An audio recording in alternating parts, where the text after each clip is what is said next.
Olá, eu sou o Juliano Colombo, professor aqui da Verbo Jurídico, e vamos juntos nesse aulão FCC Direito Tributário, preparar você para os principais tópicos, as principais dicas para enfrentar a prova neste domingo. Vamos lá então para entender os principais aspectos, macetes, dicas relacionadas com a profundidade que tu necessita para marcar a tua prova. O teu edital na parte de direito tributário ele é bem extenso. Entretanto, nós podemos configurar que a FCC ela vem perguntando basicamente os mesmos conceitos, as mesmas matérias top em nível de prova. Então te liga aí o que tu tem que marcar no domingo. Vamos lá, se cair alguma questão relacionada com espécies tributárias, que eu acredito muito que caia isso porque é uma das principais matérias no ambiente de direito tributário, não esquece que nós temos 5 espécies tributárias. Nós temos os impostos, então imposto, taxa, contribuição de melhoria, empréstimo compulsório e as outras contribuições, que podem ser entendidas como contribuições sociais ou contribuições especiais, certo? Os dois tópicos aí relacionados dentro dessas 5 categorias.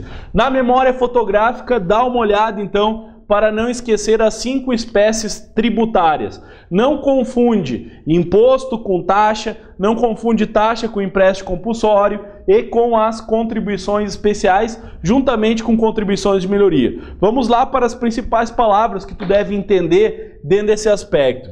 O imposto, ele é um tributo denominado como não vinculado.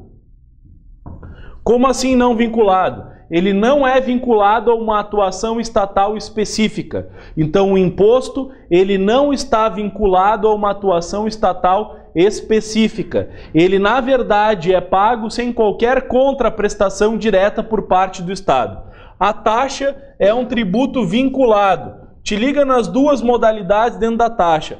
Pode ser poder de polícia, então poder de polícia, ou serviço público. Só que, te liga também, não seria qualquer serviço público. Seria somente o serviço público específico e divisível, utilizado pelo contribuinte, então, potencialmente ou efetivamente. Então, eu tenho a prestação do serviço público específico e divisível e o poder de polícia, que é uma atividade de fiscalização. Te liga que é serviço público universal. Se não for específico e divisível, não pode ser cobrado por taxa. O grande exemplo que nós temos de inconstitucionalidade declarada pelo STF é a taxa de iluminação pública. Iluminação pública não pode ser cobrado por taxa, porque não é um serviço público específico e divisível. Contribuição de melhoria.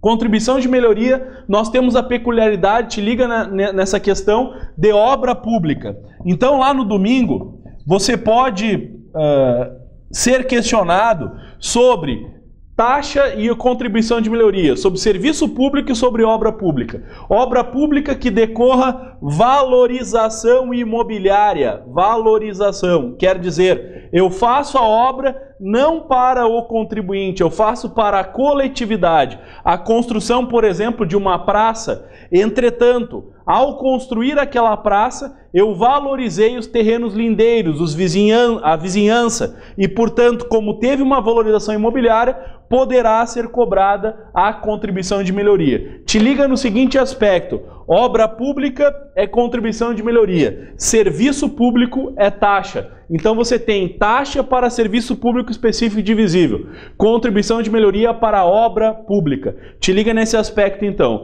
O empréstimo compulsório, previsto lá no 148, ele tem uma peculiaridade extremamente importante. Somente quem pode instituir empréstimo compulsório é a União Federal, e somente por lei complementar.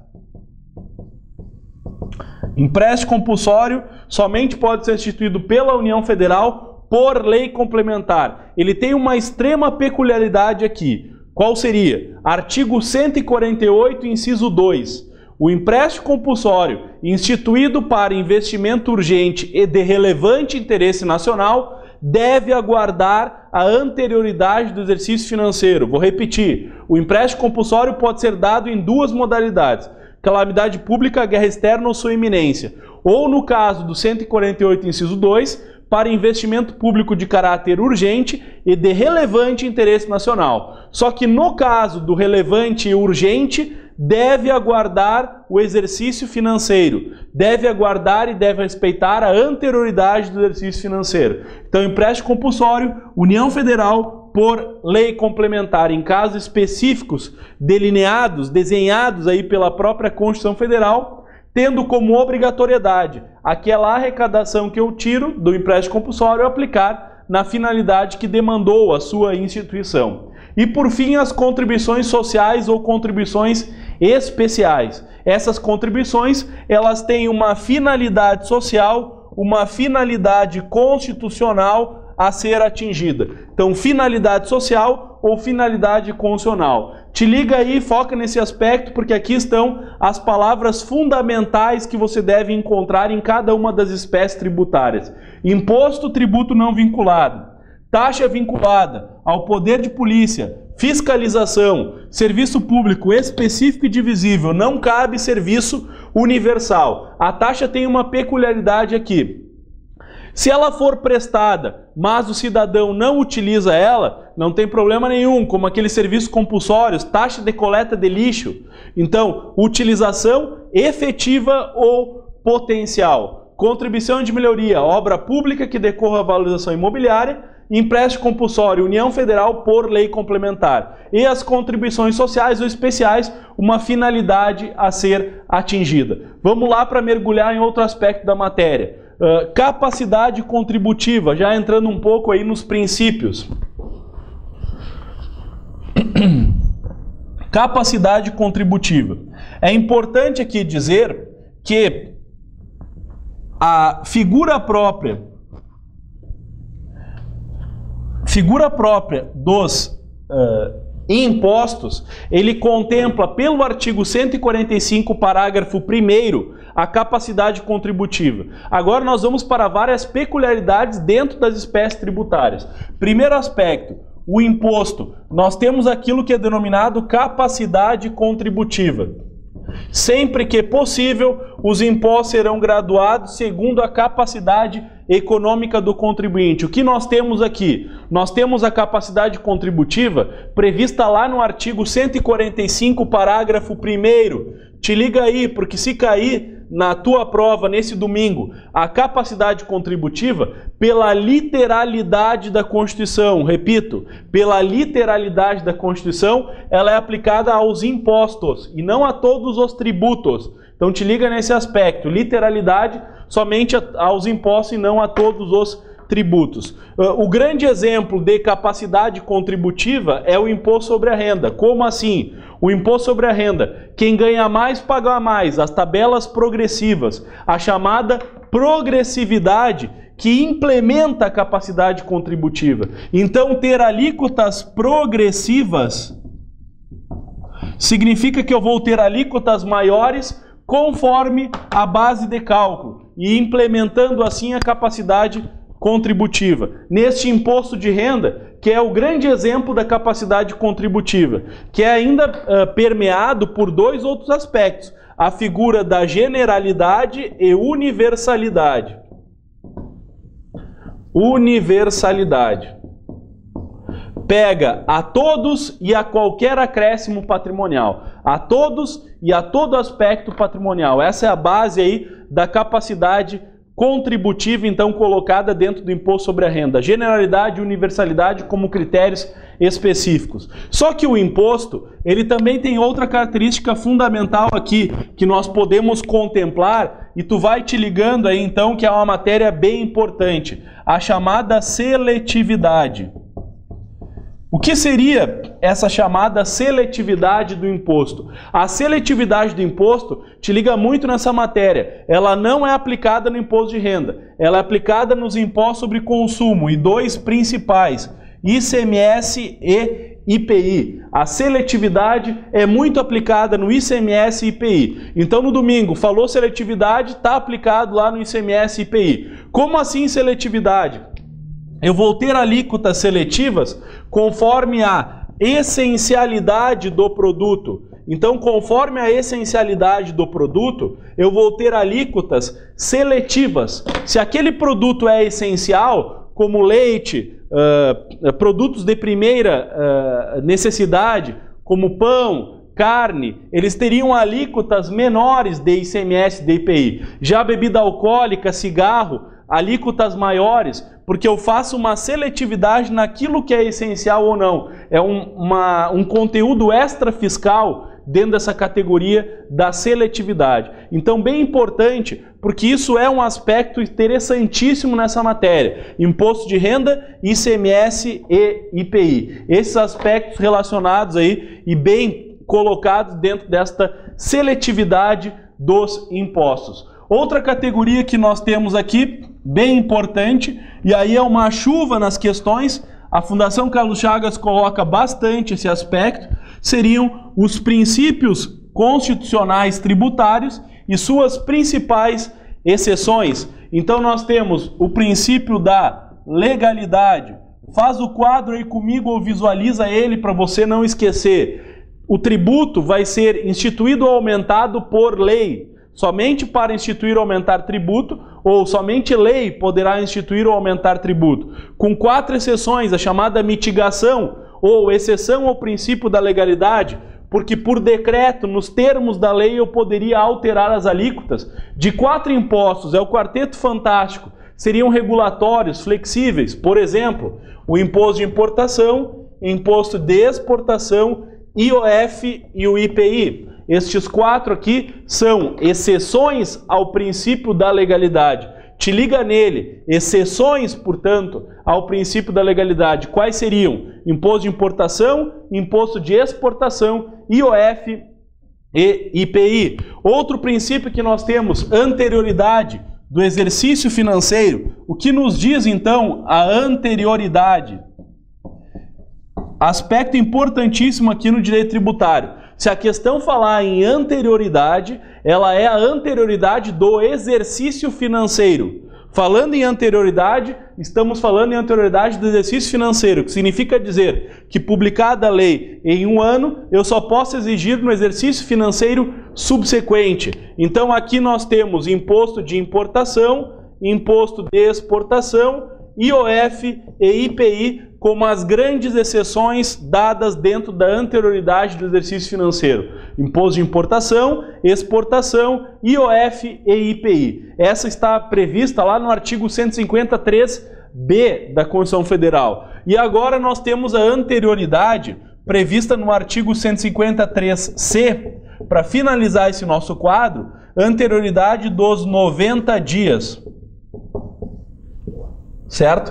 Anterioridade de 90 dias. Aqui previsto no quadro de exceções, as mesmas 4 com uma ressalva. Então nós temos imposto de importação, exportação, IOF. Só que aqui nós não temos o IPI. Te liga nesse quadro então, nós não temos o IPI, entra o imposto sobre a renda. Então basicamente aqui esse quadro, se tu tiver uma memória fotográfica, tu vai te ligar dentro desse quadro de exceções aos princípios. Então, exceções ao princípio da anterioridade dos 90 dias. Imposto de importação, exportação, IOF, IPI e imposto sobre a renda. Esses seriam os 4 aspectos principais dentro das exceções. Portanto, se você verificar na prática, nós temos uma sequência para o IPI e o imposto de renda. O IPI...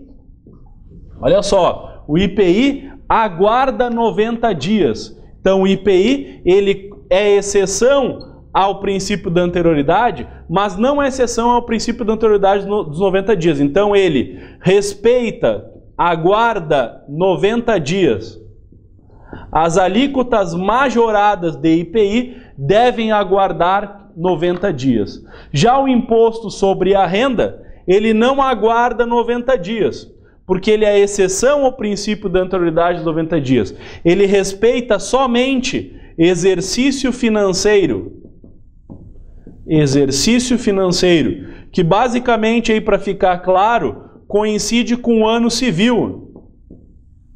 Então, se o exercício financeiro coincide com o ano civil, nós temos esse quadrinho aqui anexo, que ele é fundamental. Então, esse quadro aí é bem provável que caia alguma questão sobre ele, né? Sobre a estrutura da legalidade, anterioridade e anterioridade dos 90 dias, dentro das suas mais relevantes exceções, né, ao princípio da anterioridade dos 90 dias e da legalidade, colocado aí dentro da estrutura do IPI e do Imposto sobre a Renda, na sua parte final, aqui ó, IPI respeita somente 90 dias e Imposto sobre a Renda respeita somente exercício financeiro, dentro do quadro de anterioridade, porque os dois respeitariam aí a estrutura de, eventualmente, outros princípios, né? Então, aí relacionados. Vamos lá para tentar entender. Aqui dentro da legalidade, nós temos mais um aspecto.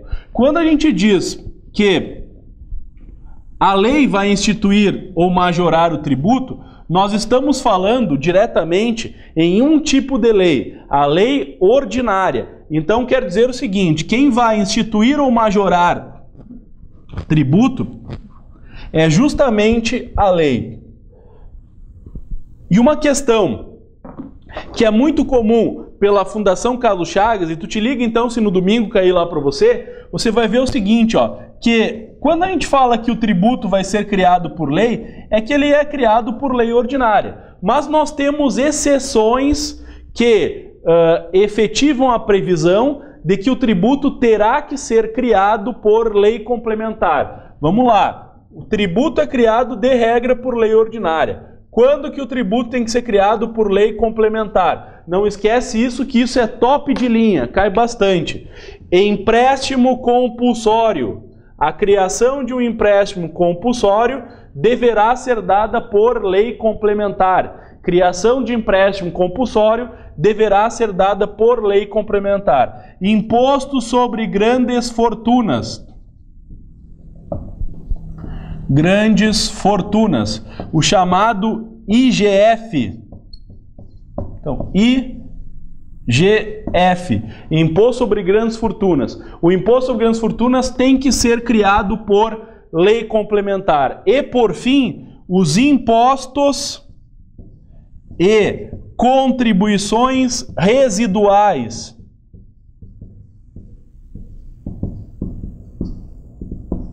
Sempre entende assim, ó, que seriam impostos e contribuições residuais. Os impostos e contribuições residuais seriam aqueles que seriam criados pela União Federal. Competência residual somente tem a União Federal. Além daqueles criados, desde que não tenham base de cálculo e fato gerador, dos já previstos na Constituição Federal. Então essa é a estrutura própria da competência denominada residual. Quer dizer, no resíduo, eu posso criar aqueles impostos. Normalmente os tributos são criados por lei ordinária, mas a lei complementar também tem exigência para a criação de tributo. Quer dizer, o empréstimo compulsório não pode ser criado por lei ordinária, tem que ser criado por lei complementar. Os impostos e contribuições residuais não podem ser dados por lei ordinária, tem que ser criados por lei complementar. A figura do imposto sobre grandes fortunas, que está previsto na Constituição, mas nunca foi instituído, e portanto, se nunca foi instituído, teria que ser instituído quando for por lei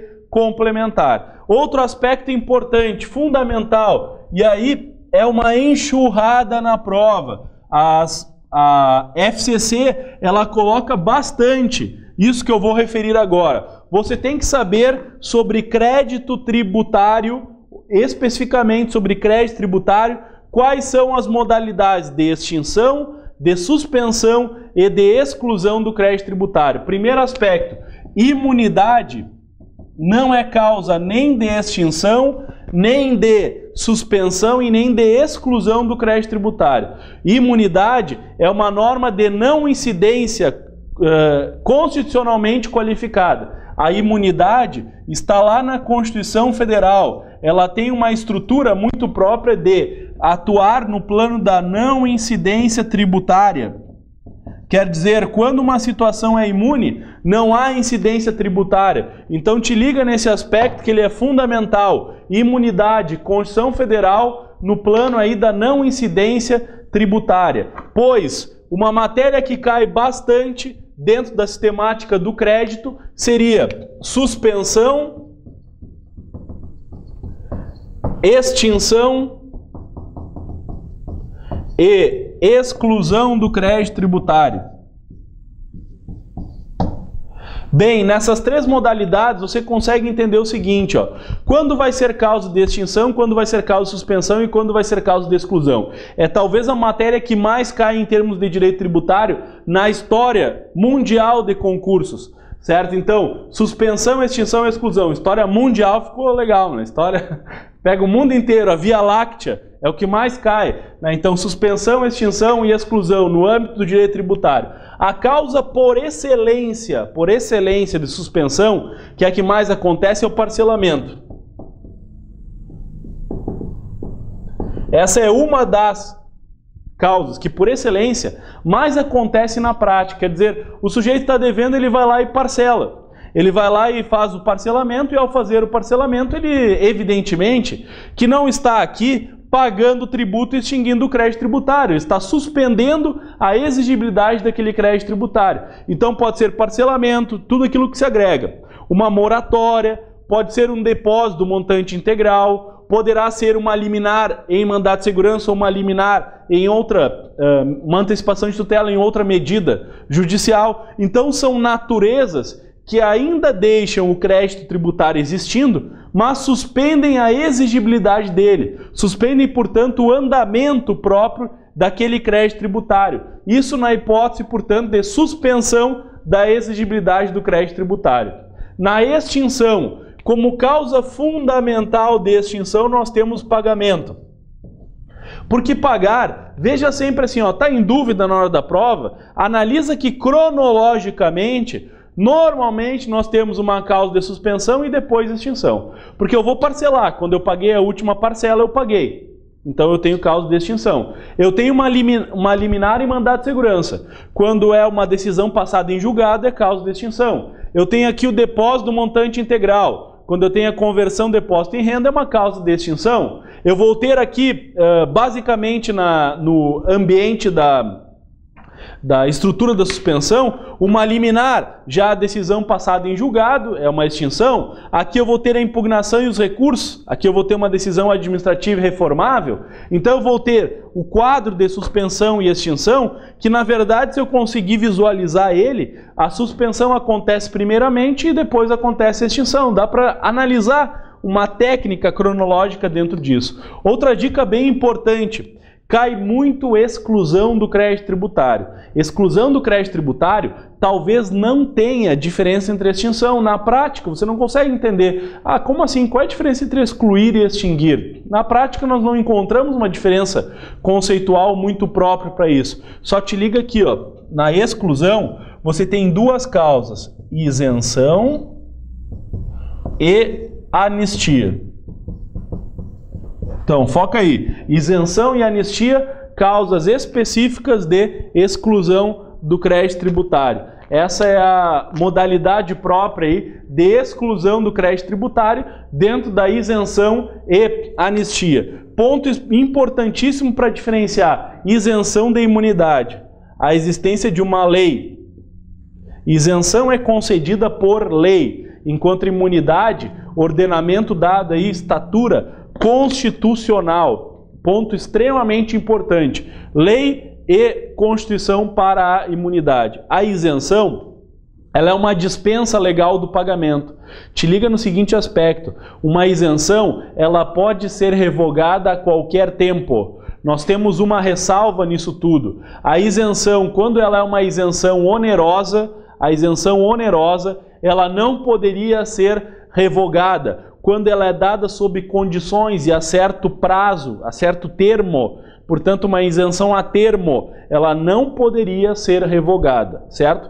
E a imunidade poderia ser revogada? A imunidade é cláusula pétrea da Constituição. Sendo cláusula pétrea da Constituição, uma emenda constitucional que retire uma imunidade, ela é inconstitucional. portanto defende a própria estrutura, o próprio Estado democrático de direito a partir da figura da imunidade. Te liga também no aspecto do lançamento do crédito tributário, né? O crédito tributário, uma vez realizado o fato tirador, ele vai ser lançado. Certo? Ele vai ser lançado. E o lançamento, nós temos três modalidades de lançamento. Sempre que a questão falar em fiscalização, nós estamos no lançamento de ofício, certo? Então, as hipóteses de lançamento aqui bem relacionadas: lançamento de ofício, aquele que não depende de qualquer atividade por parte do contribuinte, o fisco faz tudo, ele vê a base de cálculo, lança e notifica do lançamento, portanto, lançamento de ofício. Nós temos também o lançamento por declaração, que significa dizer que o contribuinte declara, o fisco analisa e depois lança, e o lançamento por homologação, onde nós temos aqui, no ambiente do lançamento por homologação, a figura do pagamento antecipado. Pagamento antecipado. Certo? Pagamento antecipado. Essa é a regra do lançamento por homologação. O contribuinte calcula o valor, paga e depois o fisco, a entrega de uma declaração concomitantemente ou posterior, ele vai verificar a regularidade daquele lançamento tributário. O grande exemplo que nós temos aqui é o imposto sobre a renda. O imposto sobre a renda não é lançamento por declaração, é lançamento por homologação, porque nós temos o pagamento antecipado. Uma peculiaridade muito própria dentro dessa figura do lançamento é o chamado autolançamento. O STJ entende que quando eu entrego uma declaração, eu estou autolançando o tributo. Então eu estou constituindo o crédito tributário contra a minha pessoa. Esse é o entendimento dado pelo STJ do chamado autolançamento. Finalizando, lançamento é submetido a prazo decadencial. Decai o direito de lançar. Então, prazo decadencial. Então, decai o direito de lançar. Qual seria o prazo? 5 anos. Aí nós temos uma dificuldade em termos de contagem desse prazo. É 5 anos contados do fato gerador por uma regra do Código Tributário Nacional, ou contados do primeiro dia do exercício seguinte àquele em que o tributo poderia ter sido lançado, que está lá no artigo 173, inciso 1. Então, como prazo decadencial de 5 anos, nós temos duas contagens. A figura do prazo de 5 anos contados do fato gerador, que é no lançamento por homologação, ou então do lançamento do primeiro dia do exercício seguinte àquele que o tributo poderia ter sido lançado, que é aplicado hoje, conforme o artigo 173, inciso 1, para os tributos lançados de ofício, ou então para os tributos declarados e não pagos. Na verdade, aquele tributo que, em tese, não houve declaração e não houve pagamento. Então, para os tributos não pagos e não lançados, e não declarados, eu teria o prazo de 5 anos contados do primeiro dia do exercício seguinte àquele que o tributo poderia ter sido lançado. Essa é a sistemática do lançamento decadencial. Então, o lançamento submetido a prazo decadencial de 5 anos. Basicamente aí que para a questão. Normalmente também se perguntar sobre prescrição. A prescrição é para ajuizar a execução fiscal. Nós temos o prazo de 5 anos para ajuizar a execução fiscal, contados da constituição definitiva do crédito tributário, que normalmente se dá com o lançamento tributário. Então, contados da constituição definitiva do crédito tributário. Te liga nesses aspectos, então eles são os principais. Te desejo boa sorte nessa prova de domingo. Fiquem com a gente, bons estudos.